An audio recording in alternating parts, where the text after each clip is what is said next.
Vocês pediram e hoje a gente vai falar sobre o anime de Death Note.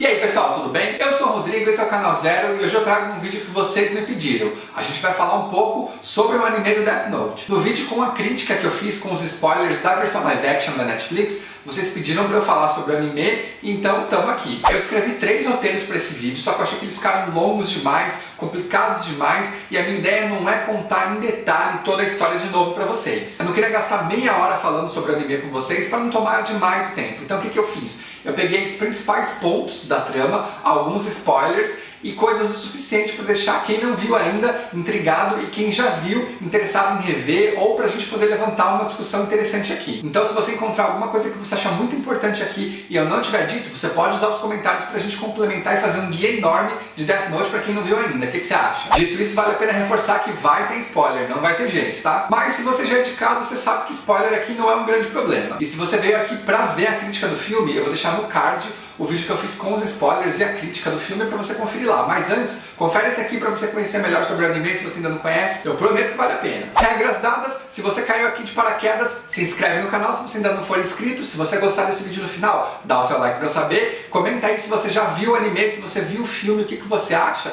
Você era Team L? Você era Team Light? Me conta aí todas as suas impressões, quando você assistiu e tudo que você quiser sobre Death Note pra gente bater um papo bem legal. E agora chega de enrolar e vamos pra história. Bom, antes de ser uma série animada, Death Note apareceu pra gente nos mangás. Ele foi publicado entre 2003 e 2006 na revista semanal a Shonen Jump, que é uma publicação que compila vários mangás, inclusive muitas das histórias que a gente adora hoje em dia saíram lá. Sempre um capítulozinho por semana. Death Note tem um total de 108 capítulos que depois foram compilados no mangá próprio, que deu 12 volumes. Isso você encontra muito fácil pela internet, em qualquer loja grande, livraria ou até em sebo também. Sucesso no impresso, é claro que uma série animada não ia demorar, né? Em 2006, o mesmo ano que terminou a publicação impressa, começou a passar na TV a série animada. Um total de 37 episódios. E se você é desses que assiste um negocinho e já se apaixona, fica sabendo também que eles têm mais 2 filmes oficiais, 2 filmes spin-off, contando uma parte da história extra, tem um dorama, um musical, mais um monte de quinquilhariazinha muito interessante que você pode conferir. E a história do Death Note é muito interessante. A gente começa com Ryuki, que é um Shinigami, né,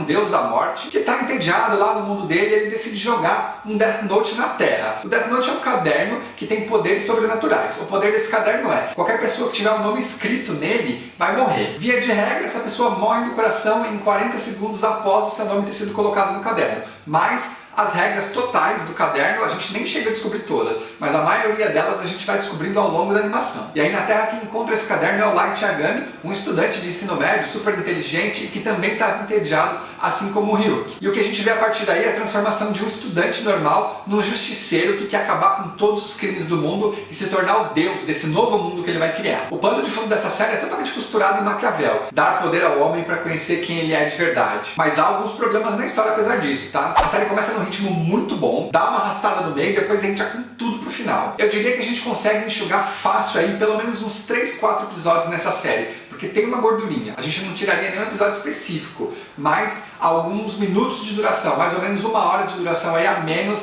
faria essa série ser bem mais enxuta e bem mais redonda. Agora, se a gente tiver que comparar o ritmo de Death Note com uma coisa da vida real, eu diria que Death Note é uma grande partida de xadrez. Tem espera, tem arquitetura de jogada e um movimentinho qualquer pode fazer o jogo mudar todinho, o que é bem interessante e desafiador para quem está assistindo a série. Apesar de eu achar que em alguns pontos eles forçam um pouquinho a narrativa para que o resultado seja aquele que eles pensaram lá no começo. Só que assim, não tem nada de papel voando até cair no latão pegando fogo, tá? Em matéria de forçação de barra, a animação não tem nada que fique igual ao filme. Mas voltando para a história, o Light com o caderno na mão conhece algumas regras e conhece também o Ryuki, que é o dono do caderno. E aí ele passa a fazer justiça, só que a sua própria justiça. Dá para fazer uma tese em cima disso fácil. Ou dá também para levantar aquela coisa que a gente vê quase todo dia no Facebook. Se eu sou contra o assassinato e eu tiver a oportunidade de matar um assassino, eu mato? Mas se eu matar, eu não vou me tornar aquilo que eu odeio? E aí outra pessoa vai poder me matar porque agora eu sou um assassino também? Ou não, eu fiz justiça? Eu adoro essas discussões e encontrar isso num desenho animado eu acho incrível. Só que apesar de ser um gênio, o Light ainda é jovem, né? Ele tem perspectivas limitadas e uma visão ainda em construção. Mas ele tem a convicção dele e segue o propósito. E a partir daí começa a chamar a atenção da polícia, que passa a procurar esse suposto serial killer que é chamado de Kira, né? E Kira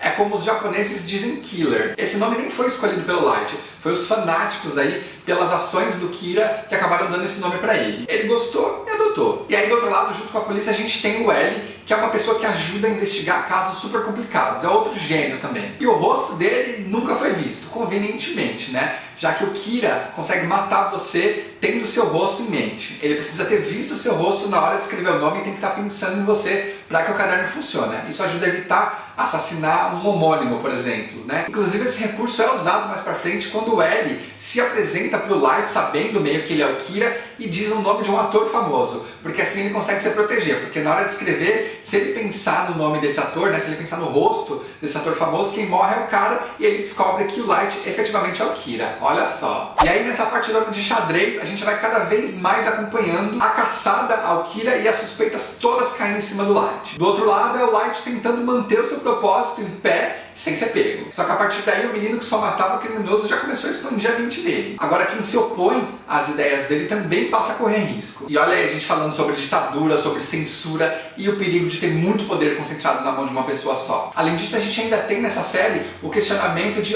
até onde uma pessoa é capaz de ir para alcançar os objetivos dela. E isso fica muito nítido quando o segundo caderno aparece na trama. E ele tá com uma musa teen, a Misa. E nas mãos dela o caderno funciona totalmente diferente. Ela não tem os mesmos objetivos que o Kira e nem as grandes ambições dele. A relação dela com o Shinigami do caderno também é outra. Enquanto o Ryuki tá lá com o Light só por diversão, louco pro circo pegar fogo mesmo, só acompanhando de fora, o Ren, que é o Shinigami que acompanha a Misa, é diferente. Existe aí um vínculo afetivo e a gente tem certeza que vai dar ruim desde a primeira cena. O grande indicador aqui de que vai dar ruim é o fato de não existirem ligações emotivas, emocionais dentro dessa série. Então a dica é, sempre que alguma coisa saltar aos olhos, for muito diferente de tudo aquilo que está sendo mostrado, fica de olho que tem coisa aí. E se você acha que isso não é suficiente, a gente ainda tem uma cena que mostra um outro Shinigami sendo morto por conta desse amor que ele sentiu pro humano. E a gente descobre também que se ele impede que o humano morra na hora que ele tinha que morrer, ele paga com a vida dele. A gente já falou uma vez sobre isso. Numa narrativa, se você mostra um conceito ou abre uma porta,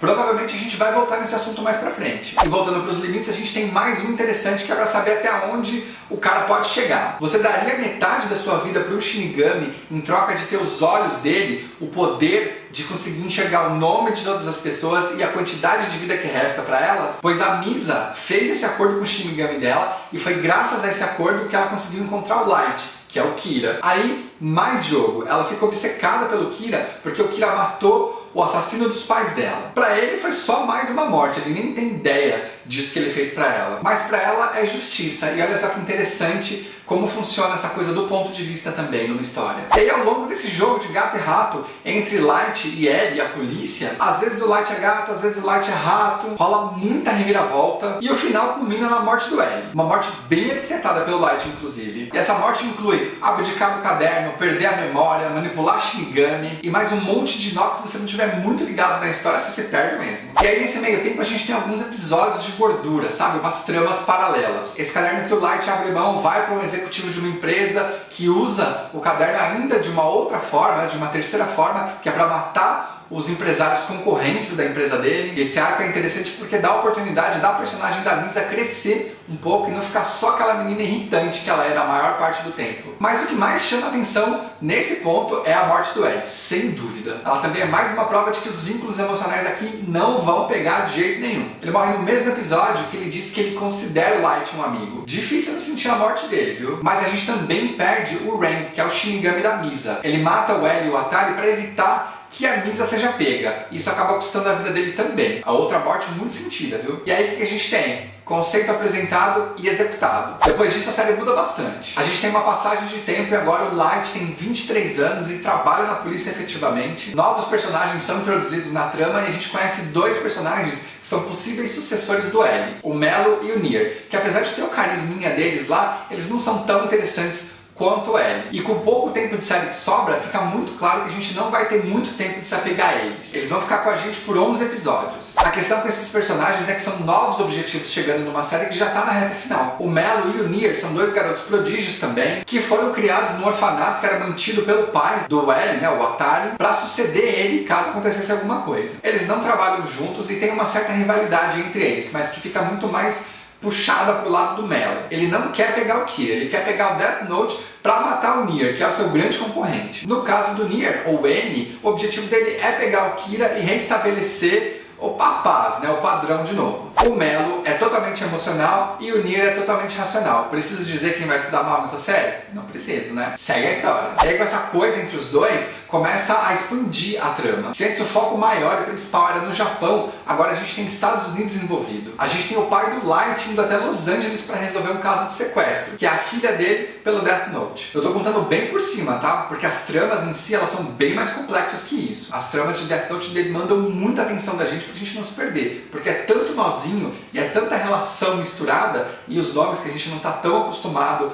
a ouvir normalmente, que se você não se ligar, você perde. E o mais importante aqui para você não cair em nenhuma armadilha que a série coloca para você é não julgar. Nunca tira nenhuma conclusão precipitada. Espera, senta e olha. Às vezes aquele personagem que parece certinho vai mudar. Mas uma coisa que eu tenho para dizer que é muito certa é que nesse ponto você já não torce mais pelo Light. As manobras que ele faz para continuar executando o plano dele, mais as deduções absurdas do Nier e o temperamento exagerado do Melo deixam a história num nível de tensão lá em cima, o que é muito legal. A partida de xadrez então entra na parte de cheque e você começa a criar várias teorias sobre como essa história vai terminar. Eu garanto que dificilmente você vai acertar. E aí no meio dessa loucura que a história se torna no finalzinho, o Melo acaba morrendo, mas a gente não tem muita certeza se foi um descuido dele ou se foi um sacrifício em nome do caso, em nome da solução da história. De qualquer forma, o que acaba acontecendo é abrindo espaço para uma conclusão, mas não espera nada muito direto e reto, porque a história inteira não foi assim, a reta final também não vai ser. O método de caça do Nier é muito parecido com o do L, só que ele tem a vantagem de que ele tem todo o conhecimento que o L guardou, armazenou ao longo das pesquisas dele, mas o benefício de não ter nenhum vínculo emocional. Lembra que vínculo emocional aqui é ruim? E aí com isso, em muita frieza, ele acabou conseguindo ligar os pontos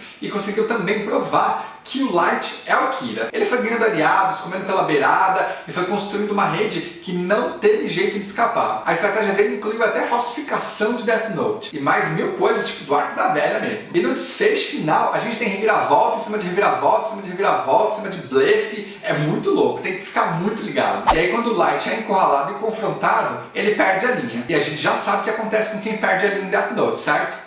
Morte. Os minutos finais dessa série, eles são maravilhosos, assim, de verdade. Não deu pra chorar, mas um arrepio eu garanto. Quando ele é descoberto, ele tenta negar primeiro, depois ele tenta reagir, leva uns tiros e foge todo ensanguentado. E aí, enquanto ele foge, a gente vai vendo o Light do passado e aquilo que ele se tornou, e o Ryuk sentadinho lá no alto acompanhando tudo de perto. Até que ele decide cumprir aquilo que ele prometeu no começo. Lá no comecinho, quando o Light pegou no caderno, ele falou: na hora da sua morte, eu vou estar lá e eu faço questão de escrever o seu nome no Death Note. As frases finais são maravilhosas, vocês têm que ver a última cena, eu recomendo demais. Mesmo que você não veja a série inteira, assiste o finzinho. Então o Ryuk vai lá, escreve Light Yagami no caderno, o Light deita, vê a imagem do L e morre. É muito bom. É um senhor final para uma senhora série. Não teve como ser melhor. No mais, mesmo se você não é muito fã de animações japonesas ou de animações em geral, eu recomendo muito que você assista Death Note pela profundidade dos assuntos que ela traz e pela qualidade geral da obra também. É uma animação bem desenhada, o traço é bem bacana, as animações são fluidas, gostosinhas de ver, não é uma história muito longa, são só 37 episódios, é muito melhor do que você começar aí conhecendo por um Dragon Ball que tem mais de 200, ou um Cavaleiros que tem mais de 100. E tem a vantagem de que você tem a série inteira disponível na Netflix para você assistir a hora que você quiser. Death Note com certeza entrou na minha lista de animações do coração, sem dúvida. Bom, então foi isso, é isso que eu tenho para dizer sobre a série animada de Death Note. E agora eu quero ouvir de você. Você já